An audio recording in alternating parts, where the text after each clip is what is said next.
Hey, what's going on, everybody?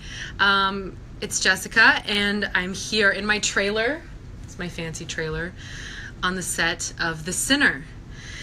And it's premiere night for us, so it's very nerve-wracking. I can't even speak. It's exciting. It's totally scary. Who knows what's going to happen, if people will watch, if you guys will watch or tune in tonight.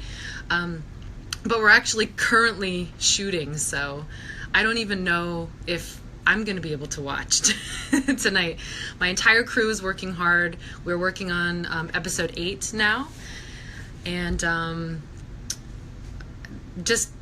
we're excited. We can't wait to bring this to life and hope that all this hard work that we've put into it, you guys like, and you like these characters, and especially like this character that I play, Cora, who's this very, unreliable narrator. It's this term I like to use because usually the narrator of your show or your film or something is somebody that you can trust, and sometimes you can't really trust this character, and I think that's pretty interesting, which is why I wanted to, bring this person to life. I'm seeing a bunch of people writing in. Hi, everybody. Hey, Kim Bennett Becker, love you too. Hi, Katrina Wright. Guys, thanks, this is fun. It's always so kind of weird to do these things because you feel like maybe nobody's gonna ask any questions. Let's see, if you don't have cable, it's definitely going to be available at some point. It's going to be available on Netflix, I believe. Michelle, is that right? Yes. At some point? At some point. Michelle Purple, my producing partner, is sitting in my trailer with me. She's waving, but she would literally kill me if I turned the camera on her. Anyway, so I think this main character is going to be pretty compelling, pretty interesting, maybe a different kind of female character that you've seen on television before, or at least not too often. And we have some incredible cast members: Bill Pullman, Christopher Abbott, Nadia Alexander. That's just to name a few of the amazing cast that we have. And I really think that our story will keep you interested for 8 hours. Hi, Matt Abrams. The Sinner sounds cool. I think it is cool. I do, and I am biased, of course, but you tell me what you think. Okay, what episode on The Sinner are you most excited to see? That's a good question.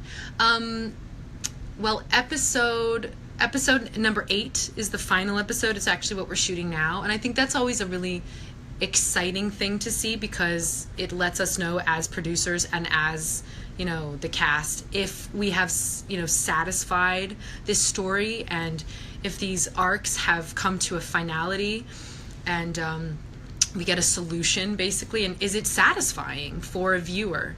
So it's the most nerve-wracking one, I think, to write and to create and to shoot, and probably the most nerve-wracking and exciting one to see, because if you actually manage to make it satisfying and tie up all the ends and really conclude it in an interesting way, then I think it's a home run, and people feel like it was worth the 8 hours of their time, Hi, John Fetter. You're gonna watch and you loved Seventh Heaven. Awesome, thank you. I loved Seventh Heaven too. Will it be Hulu or Netflix after I don't have cable? Megan Hoskins. It's definitely gonna be Netflix. Thank you, Netflix. We appreciate you. My kids want to know if it'll be available on DVD later. Because they were some of our actors. Will be available for DVD. I'm sure it will be available for DVD in DVD at some point. Let's see. I've been waiting to see the show from when it was first announced. Cool, Nancy. Thank you so much. Danny Caldwell. Is your life complete? I hope so. Danny, please have a bigger goal than me just saying your name. I'm just kidding. Thank you. The Country Bounty restaurant in Salida. My grandmother is the greatest. I'm so glad that you know her or have seen her around.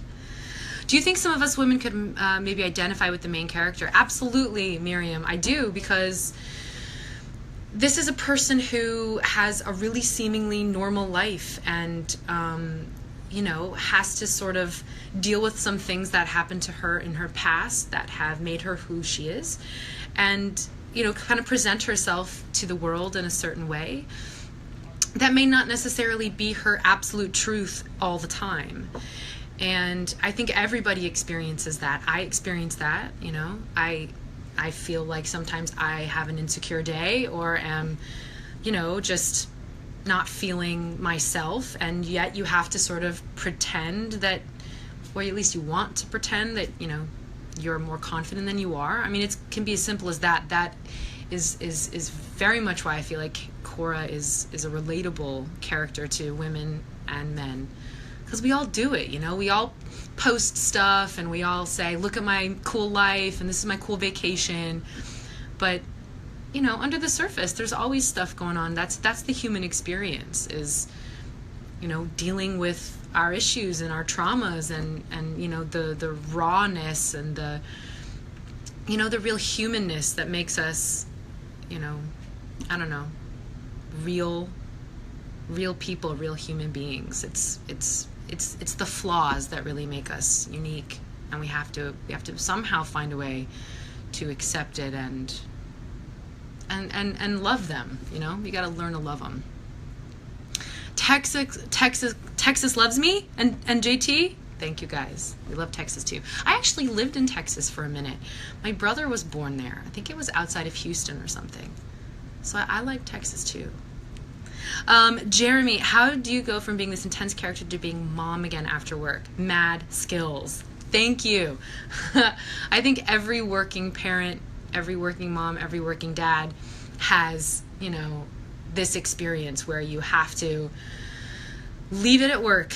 You got to leave it there, because when you come home, you have a kid, you have a toddler, or some, a small person who just needs your full attention, wants you to play, wants you to have fun. And my friend Michelle, actually, who's sitting right over here, gave me the best advice. She said, you cannot be like doing mom and work at the same time, because you'll never do anything 100%. You have to be 100% mom, and then you have to be 100% at work, and you gotta keep them separate. And I think that was some of the best advice. So for me, it is a super intense character, and it's dealing with high emotions and lots of hardcore things that we're talking about, lots of shame and guilt and traumas that we're talking about on the show. And I just leave it at work, because my kid is my kid and my family they're my priority, and they're the thing that keeps me ticking in this world, and I don't want to bring that stuff home to them, so I just gotta leave it. It's true. Okay, if you were to pick the best role you've ever played, what would it be? That is a really good question. I really loved the role I played in The Illusionist. That was kind of like a dreamy, being able to play this like Austro-Hungarian princess was amazing. And also this role on The Sinner is definitely one of my probably the most creatively challenging roles I've ever taken on. I'm still terrified every day when I come to set. Can I do this? Am I gonna be able to make this believable? And does anybody even care? So this one for sure is one of those two. Let's see, what else? What has been the best part of becoming someone so different from yourself? Oh, good question. I love my job because I do get to step into somebody else's shoes, into multiple people's shoes.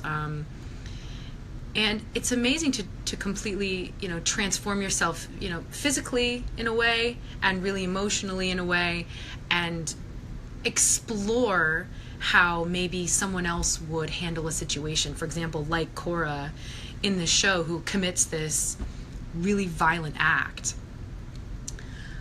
I don't think I'm that kind of person that would actually be able to do that. But that's kind of another thing we talk about in the show, is that we're all humans and we all have the capability to go too far and to cross the line. But we spend a lot of our lives knowing how to hold those feelings back and not actually doing those things that sometimes you actually do think about.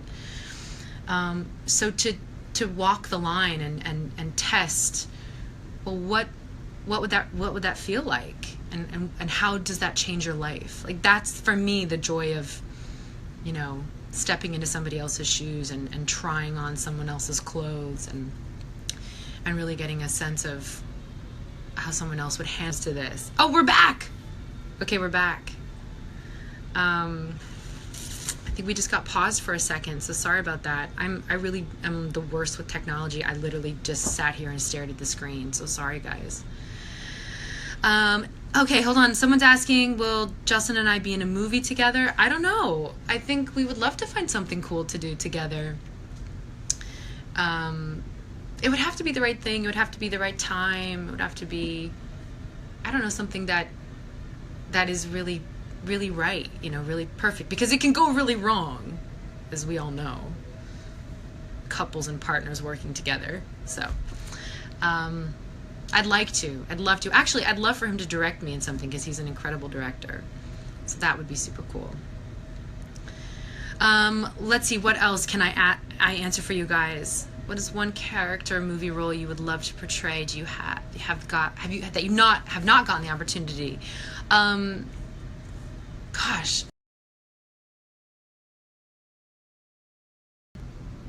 Are we back?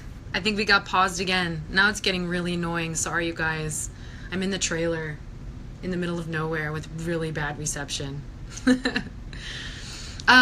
When and where to watch tonight? 10/9 Central on USA. Tonight is the premiere of The Sinner.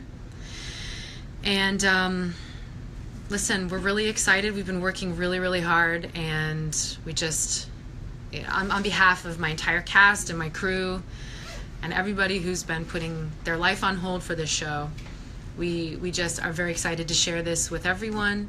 And we thank you so much. I thank you so much all for your questions and your interest. Please tune in or record it and watch it later.